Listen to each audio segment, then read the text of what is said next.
Hoje o nosso Momento Nutri é com a Carolina Mussolini, especialista em transtorno alimentar na obesidade e trabalha há anos com cirurgia bariátrica. Psicóloga, mãe de 2 filhos lindos.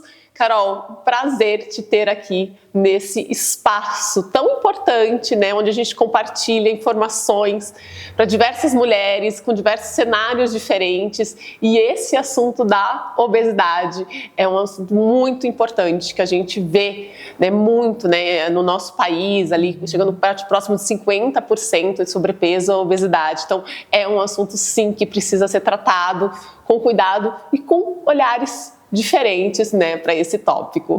Muito obrigada. Obrigada, Giovana. Estou bem feliz de estar aqui hoje. Realmente é bem importante a gente conversar sobre isso, né, e desmistificar alguns pontos.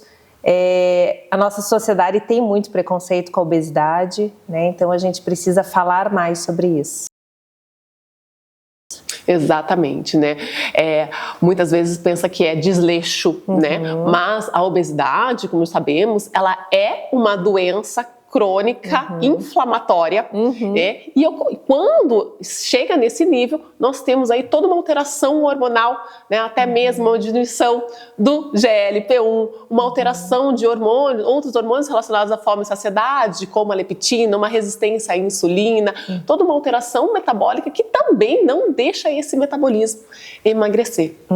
E a gente vê tantas pessoas que acabam gerando frustrações, traumas, sentimentos de culpa por estar numa constante de tentar emagrecer e não conseguir. E aí vem a frustração e isso, na verdade, só vem um aumento de peso junto a isso, sem pensar que há um processo metabólico que precisa ser cuidado, além de um processo psicológico também junto, né, que precisa sim ser modulado.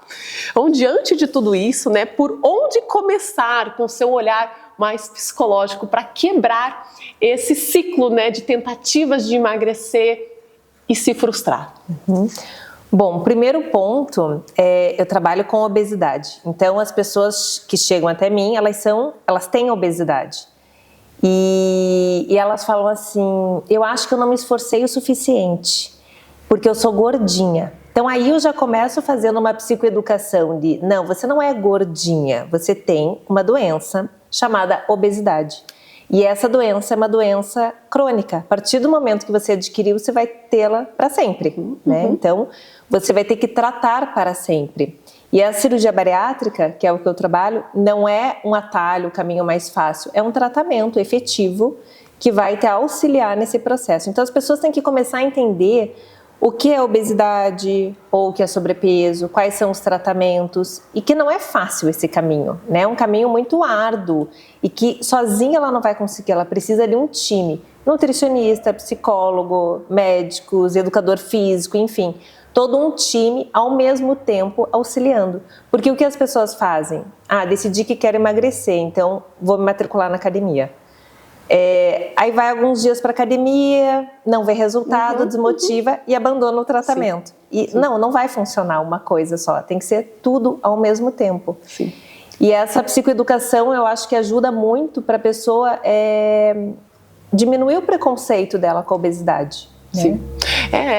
E as pessoas pensam que para tratar a obesidade é restrição calórica e atividade física. Exatamente. Sendo que você tem uma alteração hormonal, né? Uma alteração sim também nessa parte de, às vezes, traumas, sentimentos de culpa, que precisam ser equilibrados para que esse emagrecimento venha. Exatamente. Né? Eu vejo obesos comendo pouco e não emagrecem.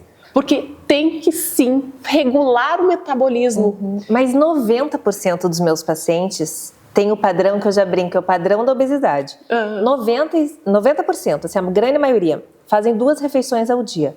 Tem anorexia matinal, né, ficam sem apetite pela manhã, almoçam grande volume, como almoçaram grande quantidade, ficam muitas horas sem comer e jantam grande volume. Então, comendo 2 vezes ao dia. E assim, grande volume também não é um exagero, mas uma refeição mais farta, talvez. Não justificaria a obesidade, né? Mas eu trabalho com 3 pilares, que é o meu método EASY, que ele envolve intestino, sono e inflamação. Então, se não tiver esses 3 pilares bem embasados, pensando até mesmo que a obesidade já é um processo inflamatório crônico, então tem que cuidar muito com essa questão, o corpo não responde. E aí trazer também muito essa parte da psicologia junto, né? Porque sentimento de culpa, do 8 ou 80, tem pensamentos sabotadores, tudo isso vai envolvendo o paciente, que vai consumindo, né? A mente vai dominando, né? Então Porque o comer não é só para nutrir, a gente não come só para ficar de pé, a gente come num encontro social, a gente come quando está chateado, a gente come para buscar prazer. Tem vários motivos, né? Então a relação com a comida, ela é complexa. Tem memórias afetivas, então às vezes come um doce que a avó fazia. Então é muito importante a pessoa entender qual que é a relação que ela tem com a comida. Por que ela come, em que momento que ela come, como que ela come. Então tudo isso muda. E em sua experiência, quais são os sinais de que a relação com a comida está deixando de ser saudável, né? E está virando, sim, uma questão de sofrimento? Então, como eu estava falando, né? Todo mundo tem uma relação com a comida, às vezes afetiva, às vezes a comida é uma válvula de escape, uma fonte de prazer. O ponto é sempre qual é a intensidade e a frequência disso. Então, uma pessoa vai fazer uma restrição alimentar. Qual a intensidade e a frequência? Qual é o sofrimento que isso gera para a pessoa? Ou a pessoa que está exagerando na comida, será que não é uma compulsão alimentar? Ou um comer emocional, que é quando a pessoa faz a regulação emocional por meio da alimentação? Então, qual que é a frequência que isso ocorre? Ocorre uma vez a cada 3 meses. Não é preocupante. Agora, ocorre toda semana, todo dia, 2 vezes por dia. Sim. Às vezes eu vejo muitas pessoas querendo tapar buracos com a comida, né? Então, aí tá triste, aconteceu alguma coisa, come. Assim, não pelo prazer, né? Mas é o comer sofrendo, e isso só vai deixar ela depois com mais sentimento de culpa, né? Mas naquele momento ela vai se abastecendo daquilo como se fosse preenchendo, né? Exatamente, a compulsão alimentar tem essa característica, não é prazeroso, a pessoa não sente prazer com uma compulsão, ela não consegue frear. Ela tem às vezes uma fissura alimentar, então você estava falando da inflamação, né? Quando a pessoa ingere esses alimentos hiperpalatáveis ou numa obesidade, o cérebro fica inflamado também dessa pessoa. E diminui a ativação no córtex pré-frontal, que é responsável pelo planejamento, controle dos impulsos. Então é uma pessoa que faz escolhas mais impulsivas. E geralmente não tem muito freio. Então tudo isso gera sofrimento. A pessoa fala, mas eu não queria comer aquilo, ou eu tinha que ser mais forte para resistir. Mas será que é questão de força, de esforço? Não, é uma inflamação no corpo dela que está gerando esse comportamento e gerando esse prejuízo. Tem muitas pessoas que têm dúvida até, Carol, na questão se está com comportamento de compulsão alimentar ou não. Como que a gente pode diferenciar esse cenário, tipo, não, eu só comi de gula, ou realmente eu entrei numa compulsão alimentar? Bom, tem vários critérios diagnósticos, né, que a gente tem que se atentar para fazer uma avaliação adequada. Os meus pacientes, muitas vezes, eles chegam e falam assim, eu tenho compulsão alimentar, né? E eu começo a questionar, mas como que é a frequência, a intensidade, em que situações? Muitas vezes não é um transtorno de compulsão alimentar, mas são episódios compulsivos. Então, quando eu estou em um churrasco, quando eu vejo eu comi muito, né, exagerei, ou uma sobremesa que eu gosto, eu repeti 2, 3 vezes. Isso não é um transtorno de compulsão, é um exagero, né? É um episódio compulsivo. O transtorno de compulsão alimentar, ele tem que ocorrer pelo menos 2 a 3 vezes por semana. Às vezes a pessoa, ela não quer comer aquilo, ela come o que ela não gosta, mas só para tamponar esse vazio. Então, não mastiga direito, é uma relação muito conturbada com o alimento. Sim. Isso é importante a gente, né, para as pessoas identificarem muito isso, né, que às vezes elas mesmas já se autoafirmam, não, eu tenho compulsão. Calma, às vezes não é isso, né, que está te levando a comer exagerado, e sim fazer, né, ter uma... tudo bem, comer um pouco a mais hoje, mas amanhã vamos ajustar e entrar no equilíbrio, né? Por isso que depende a frequência, a intensidade daquele comportamento. E muitas mulheres passam, né, você pensando ali, que trabalha diariamente com essa parte da cirurgia bariátrica. Então hoje, né, o Brasil, ele é o segundo colocado em cirurgia bariátrica, perdendo só para os Estados Unidos.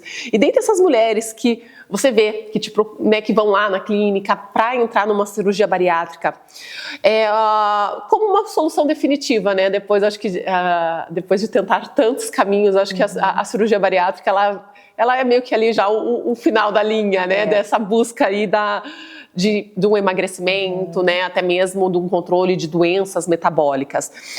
O quanto o autocuidado influencia no resultado desse sucesso da cirurgia. Bom, eu achei interessante que você falou as mulheres que te procuram, né? Realmente, meu público, 80% são mulheres, mas tem os homens também, né? Então, a obesidade acomete mais as mulheres também, elas são mais proativas, elas buscam mais os tratamentos e a melhoria na saúde, mas englobam os homens também. O que eu vejo é que as pessoas chegam e falam assim: Carolina, essa é minha última chance. Agora estou indo para o mais drástico. E eu falo, a cirurgia bariátrica não é a última. Tem ainda recursos depois da cirurgia bariátrica, porque a gente sabe que existe o reganho de peso. Sim. Então não é uma solução definitiva, né? Realmente é o melhor tratamento que existe hoje para a obesidade, é uma solução eficaz, mas não é garantia, não é garantia de resultado, porque emagrecer é muito difícil, né? E a pessoa tem que continuar para sempre. Então eu trabalho já no pré-operatório com esse paciente, essa mudança de estilo de vida. Ele tem que entender que a cirurgia não vai resolver tudo para ele. Vai ajudar essa parte da inflamação, tratar a doença, mas depende muito das escolhas que ele fizer depois, do estilo de vida que ele vai ter. Sim. Você sabe que na época da minha faculdade, o último trabalho que eu peguei foi cirurgia pré e pós-bariátrica no SUS. E para liberar a cirurgia, você tinha que sim ter o aval da psicóloga e da nutricionista para conseguir. Até hoje. Então, e assim, só que a gente vê, eu conheço algumas pessoas que chegaram a fazer cirurgia e não fizeram bem esse tratamento antes. E aí sim, né, a tendência do reganho de peso é maior. Porque não é que ela vai fazer cirurgia que ela vai continuar com os mesmos hábitos, né? Com os mesmos pensamentos em relação à comida, né? Exatamente. Então, ter esse autocuidado é sim pensar no alimento como um nutriente, né? Não como um tapa-buraco. Exatamente. E às vezes as pessoas também têm uma ânsia tão grande em emagrecer, né? A nossa sociedade exige isso. E as pessoas ficam tão desesperadas que querem emagrecer, que elas não partem para analisar que é um processo. E ela tem que curtir a caminhada. Então, eu sempre falo para os pacientes, você quer ser emagrecido ou você quer emagrecer? Eu falo, todo mundo emagrecido, né? Na verdade, a maioria quer ser emagrecido. Exatamente, né? Mas não existe essa opção. Exatamente. Não existe. Nem mesmo com uma cirurgia. Não. A pessoa tem que querer o processo, desejar comer saudável, desejar ir para academia, desejar ter uma regulação emocional melhor, sabe? Buscar isso, porque o resultado, ele é efêmero também, né? Mas é difícil o paciente entender esse ponto de vista, né? Isso. Então, assim, eu vejo que o meu principal papel no pré-operatório é fazer o paciente entender isso. E o pós-operatório é super importante, o acompanhamento, para ele entender e eu caminhar com ele, trabalhando todas as mudanças que precisam ser adaptadas. Por exemplo, eu trabalho muito com organização. O paciente, ele precisa entender que ele tem que organizar a rotina dele, porque hoje em dia, né, é tudo muito rápido, são muitas demandas, muitas coisas que a gente tem que conciliar, né? Casa, família, trabalho, ir para academia, comer saudável. Então, isso não pode ser mais um peso. O que muita gente fala, eu passei por uma fase difícil, não, daí era muito para minha cabeça ainda ter que comer saudável. Exato, né? Demais, muito isso. Então a pessoa tem que entender que isso faz parte e o ser humano tem muita resistência com mudança. Toda vez que você tiver que fazer alguma mudança, vai gerar um estresse isso no teu cérebro, no teu corpo. Então, eu falo para eles, vamos pelas beiradinhas, a gente não bate de frente com o cérebro, a gente não impõe uma mudança, a gente entende o que é necessário e vai incluindo isso na rotina, adquirindo novos hábitos aos poucos. Porque senão se torna esse peso e aí ele não faz mesmo. Né? Exatamente, que é mais uma cobrança, é mais uma coisa que eu tenho que fazer. Né? Mas realmente tem que ir aos poucos e entendendo. Então, né, essa questão de curtir o caminho que você falou é vital, porque por mais que ele queira perder ali 20, 30 quilos, ele tem que ir curtindo esse processo, né, dessa perda e assimilação disso, tanto para a parte psicológica, e o corpo dele também precisa ir entendendo essa e assim, ter uma visão mais global, porque você, né, deve ver muito isso, as pessoas, emagreci só 800 gramas, então não adiantou nada, tá muito difícil, eu não vou mais fazer. Daí eu sempre mostro, não, você está no caminho certo, você deu um passo a mais em direção ao teu objetivo. E muitas vezes melhorou a questão de energia, a qualidade do sono, o funcionamento do intestino, os hormônios estão entrando em ordem. Só que é aquela questão, né, do imediatismo, né, e do resultado externo, né? Então, assim, que é o visível, né? Então, que as pessoas buscam mais, né? Mas esse trabalho psicológico ali é importantíssimo, né? Como influencia, né, nas pessoas, tanto para perder ali 5, 10, 20, 30, 40 quilos, né? Então isso é muito importante. Carol, você desenvolveu, né, o Body Test, que é assim, um super teste. Eu queria que você contasse um pouquinho mais pra gente em relação ao que é esse teste, né, e como que ele ajuda aí, né, tanto pacientes, quem outros profissionais que estão acompanhando esse paciente nessa cirurgia que vai fazer, né, uma cirurgia bariátrica. Então, não tinha nenhum instrumento que pudesse realmente mensurar os comportamentos do paciente bariátrico. Então, o que a gente fazia numa avaliação? Aplicava vários instrumentos, teste de depressão, de compulsão alimentar, consumo de álcool, ou seja, o paciente recebia um monte de testes. Um livro. Exatamente. E não eram feitos para as pessoas com obesidade, para a cirurgia bariátrica. Então, eu desenvolvi o Body Test, eu e uma sócia, e fizemos um formulário, um questionário, 59 itens, bem enxuto. E no meu mestrado eu validei ele cientificamente, e o Body Test está ganhando espaço mundo afora, porque ele é o único teste psicológico para a cirurgia bariátrica. E hoje ele já foi traduzido e validado nos Estados Unidos, Reino Unido, China, Peru, Turquia. Acho que foram esses 5. Poxa, parabéns, parabéns. Obrigada. Que legal, que legal. E o Body Test ele é muito legal porque assim, é fácil, é informatizado. O paciente responde lá no site. E o profissional que acompanha também consegue ter acesso.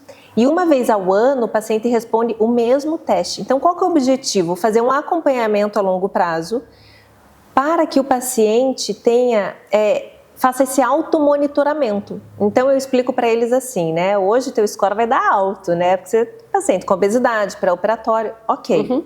Daqui a um ano, você vai ver a diferença, porque o resultado aparece num gráfico. Então, um comparativo, é bem fácil de você interpretar. Daqui a um ano vai estar ótimo o teu resultado, mas e daqui 3, 5, 7 anos? A gente sabe que o ser humano, né, vai abandonando os hábitos recentes e voltando para os antigos. Então, o Body Test, ele tem essa função. O paciente, quando responde, recebe ali o resultado, ele já consegue ver e falar: estou piorando aqui no meu estado emocional, no meu comportamento alimentar, e já procurar ajuda o quanto antes. Olha que maravilha.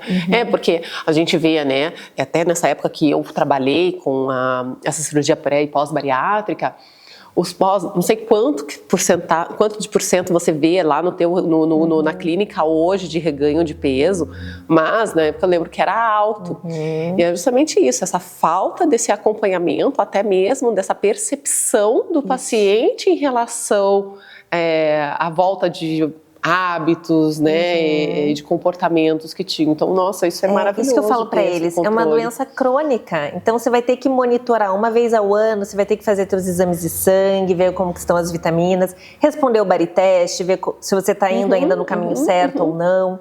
Porque, claro, eles não vão continuar em acompanhamento com a gente para sempre.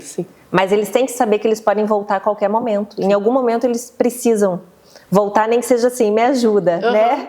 Eu engordei aqui 5 quilinhos, minha rotina tá meio bagunçada, me ajuda a voltar pro caminho? E isso é bem importante. E o Body Test, ele também é importante para os profissionais de saúde. Porque quando você tem um instrumento ali que mensura os comportamentos, você consegue personalizar, individualizar o tratamento para cada um. Porque cada um é único, né? Então não adianta você tirar da tua gaveta ali as orientações e passar tudo igual. As pessoas não vão fazer. Então você tem que, eu sou muito curiosa, então eu sempre falo para os pacientes, me conta, eu quero entender a tua rotina inteira. Como que é isso, quem que cozinha, como que você faz, e que horas que você come, como que é teu trabalho, e em que momento que você tem mais vontade de comer algo calórico. E quando a gente entende a rotina, a gente consegue fazer esse rapport, que é entrar no mundo do outro e puxar ele para o teu mundo. Né? Então, assim, vem comigo, que agora eu sei o que vai te ajudar. Não, e essa sensibilidade, né, com o paciente, porque cada um tem as suas dores, as suas dificuldades, né, tem ali as suas emoções, os seus hormônios diferentes um do outro, algumas estão mais equilibradas, outras não. Então, não dá para que a gente também queira fazer ali o excelente, que é o teórico, sendo que na prática é diferente. Né? Então, é se colocar realmente no lugar do paciente e ir fazendo esses ajustes necessários. E com né, calma, né? Eu falo para eles, calma, antes feito que perfeito. Exatamente. Vamos começar, só começar. Mas aí trabalho psicológico também para essa questão do imediatismo, né? Porque o que eu vejo é muito isso, né? As pessoas, elas querem esse resultado para ontem, né? Porque esperam até ali o último, depois querem o resultado para ontem. E o nosso corpo, ele não funciona assim. Se for ver, a pessoa não engordou do dia para noite. Exatamente. Mas ela quer emagrecer do dia para noite. Então, assim, quantos não são assim, né? Quantos ali não põem a mão. Mas é um processo e a gente tem que respeitar o nosso corpo, porque quando ele está funcionando bem, a gente tem energia, disposição, dorme bem, tudo flui, a gente atrai coisas boas, né? Tudo está em conexão. E as coisas tem tudo a ver. A pessoa que come muitos alimentos hiperpalatáveis, aí tem um sono ruim, não descansou à noite, acorda cansada, não vai produzir no trabalho também, não vai render, a atenção já está prejudicada, o humor está afetado. Então o sono, ele é muito importante para regular o humor. Então é a pessoa mais explosiva, irritada. Aí ela já acha que está tudo errado, ela vai comer algo, né? Hoje eu mereço comer então um doce. E daí aumenta esse ciclo. É puxar aquela cordinha do bem, né? Uma coisa vai puxando a outra, que ela consegue se alimentar bem, consegue controlar mais suas compulsões, seus pensamentos e consegue fazer uma atividade física e as coisas vão fluindo de uma maneira pro positivo, né? Exatamente. Então isso mas tem que ir se policiando. E quais estratégias simples e realistas você recomenda para fortalecer a autoestima e manter a motivação mesmo em momentos que tem uma estagnação do peso? Bom, o peso, ele vai estagnar em alguns momentos, mesmo você fazendo tudo direitinho, né? Faz parte do processo. E as pessoas têm que entender isso, né? Também nem sempre a pessoa vai fazer 100% certinho. E ela tem que aprender a pegar o caminho de volta. Então, acho que o primeiro passo é você ter o autocuidado. A gente só cuida daquilo que a gente ama. E a gente só ama daquilo que a gente cuida. Muito né? bom! Então, pensa uma casa. Essa casa não é a que eu gostaria, é uma casa provisória. Mas não é por causa disso que você vai deixar ela toda suja, bagunçada, né? E se ela estiver assim, você não vai ter vontade de cuidar. Então, a primeira coisa é organizar a casa, né? Cuida daquilo que é possível. Eu escuto muitas mulheres, às vezes, falando assim, depois da cirurgia eu vou começar a fazer minha unha, vou arrumar meu cabelo. Eu falo, mas começa antes. Independe do peso que você tiver, né? Então, esse autocuidado, ele é bem importante. Quando a gente começa a se caprichar no autocuidado, olhar mais para as nossas sensações, ter mais esse respeito com a gente mesmo, a gente começa a entender o funcionamento do nosso corpo, a respeitar mais, né? Então, a querer ingerir uma alimentação saudável, a prestar atenção como atividade física faz mais bem para a saúde mental do que física até. Né? Esses dias eu vi um post falando assim, você treina para ser magra? Não, eu treino para não enlouquecer. Você que é mãe, cuida de casa, trabalha. Então, assim, né, ter essa sensibilidade, né, de até mesmo de se alimentar bem, não é porque você é físico, não, eu vou me alimentar bem porque eu preciso ter energia, porque eu preciso ter disposição, porque eu preciso dar nutrientes pro meu corpo para fazer tudo que eu preciso fazer hoje em dia, né? Então, exatamente. Então, eu gosto muito de pensar na qualidade de vida. E eu ajudo meus pacientes a organizar isso. Então, a ter qualidade de vida, porque são muitos pratinhos que a gente equilibra dia a dia, né? Então, como que eu vou fazer para tudo isso funcionar? Quais são os alimentos que eu posso consumir para produzir, né? Ser uma pessoa mais efetiva? como que eu posso me amar mais, né? E a autoestima vem aí. É baseado na autoimagem, no autoconceito, o que você acredita de você, como que você se respeita também. Então, assim, no que você faz bem? Às vezes as pessoas só ficam olhando suas falhas, né? Eu tô errada nisso, eu fracassei nisso. Não, mas calma, né? Tenha mais empatia com você, tenha paciência com você. E é difícil, né? A gente se cobra muitas vezes, né? Principalmente, acho que mais as mulheres até têm essa questão dessa autocobrança muito elevada. Muito elevada. Uma das coisas que eu falo assim é tentar olhar o lado cheio do copo, né? Porque a gente sempre tem o lado cheio, né? Exatamente, sempre tem. E assim, nunca vai estar cheio, né? Porque tá não tudo é. bem, tá tudo bem, você não vai dar conta. Sim. Eu levo muitas coisas com humor. Então, eu dou risada das coisas, faço piada das coisas que não dão certo. Eu acho que vai ficando mais leve. Sim. E eu sempre brinco com minhas amigas, né? Eu falo assim pra elas, sabe aquele momento que você faz um autoabraço e fala, nossa, fui uma mãe excelente hoje, consegui fazer o mínimo e tá tudo certo. Que ótimo, é isso mesmo. E é sobre isso também, não se exigir tanto, não se cobrar tanto. Sim, sim.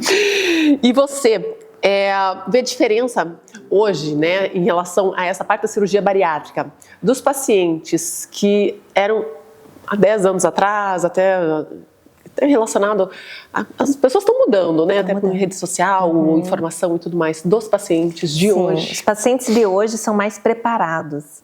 Por exemplo, 10, 15 anos atrás, quando eu comecei a trabalhar com cirurgia bariátrica, as pessoas já vinham com receio. Então, mas eu não sou louco, por que eu vou num psicólogo, né? Viam o psicólogo muito como um juiz, como se fosse autorizar ou negar a cirurgia. Então as pessoas pensavam, o que eu tenho que falar para o psicólogo para passar, para conseguir a liberação? E aí, também com tanto trabalho, informação, redes sociais, as pessoas estão entendendo que o psicólogo está lá para ajudá-lo. Não é para barrar a cirurgia, é para prepará-lo para a cirurgia. Então, eles estão já mais conscientes, aproveitando mais o tratamento. E as pessoas hoje têm mais informações, né? Então elas já entendem que a obesidade é uma doença, que elas precisam de ajuda. A obesidade também é um número que só cresce, né? Então a cada ano, infelizmente, a gente vê um aumento expressivo de sobrepeso e obesidade. Então a gente precisa tratar. E as pessoas falam, mas todo mundo hoje vai para a cirurgia bariátrica. E não é. Você sabia que só 3% dos candidatos elegíveis à cirurgia bariátrica, de fato, vão para a cirurgia bariátrica? Nossa! E olha que a gente ainda no Brasil é o segundo colocado nessa parte, imagina. Exatamente. Então assim, tem muita gente, a gente precisa ainda, as pessoas precisam entender que é um tratamento, sem preconceito.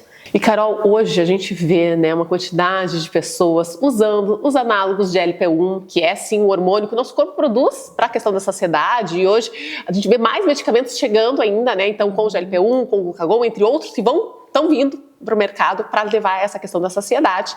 Inicialmente para um controle de obesidade, diabetes, mas hoje em dia a gente vê uma gama aí de pessoas usando isso. No consultório, você vê uma queda também de procura de cirurgia bariátrica por um uso desses medicamentos? Tá, então assim, primeiramente esses medicamentos são ótimos, né? Auxiliam muito no processo de emagrecimento. Não são só pessoas com obesidade que estão usando. Então a gente vê como é difícil para todo mundo emagrecer, né?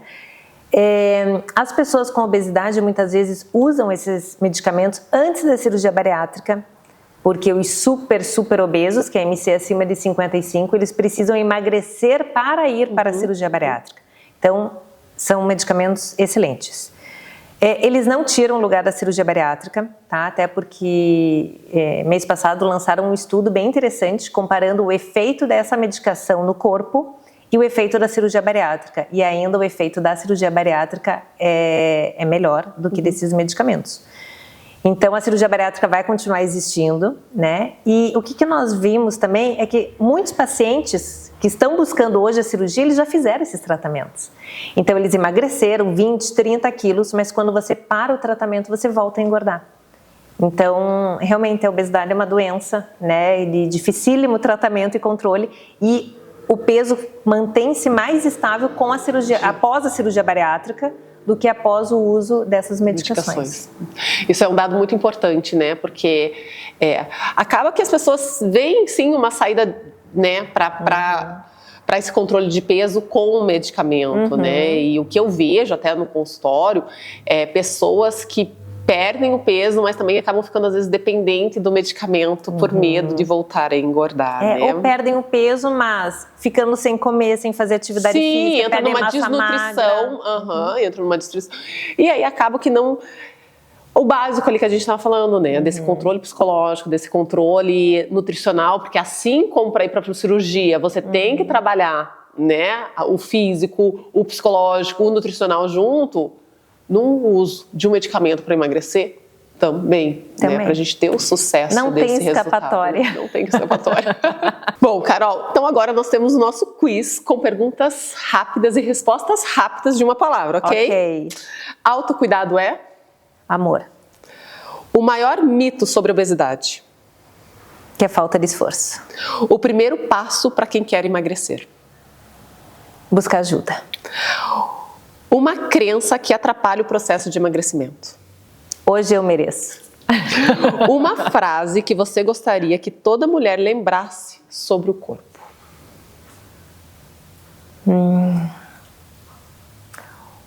O corpo é a tua casinha, só você pode cuidar e só você pode fazer isso por você. Ninguém pode te ajudar a cuidar do teu corpo, só você.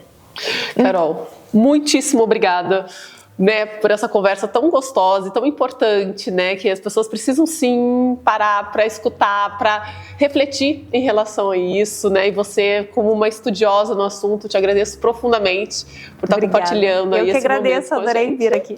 Obrigada, viu?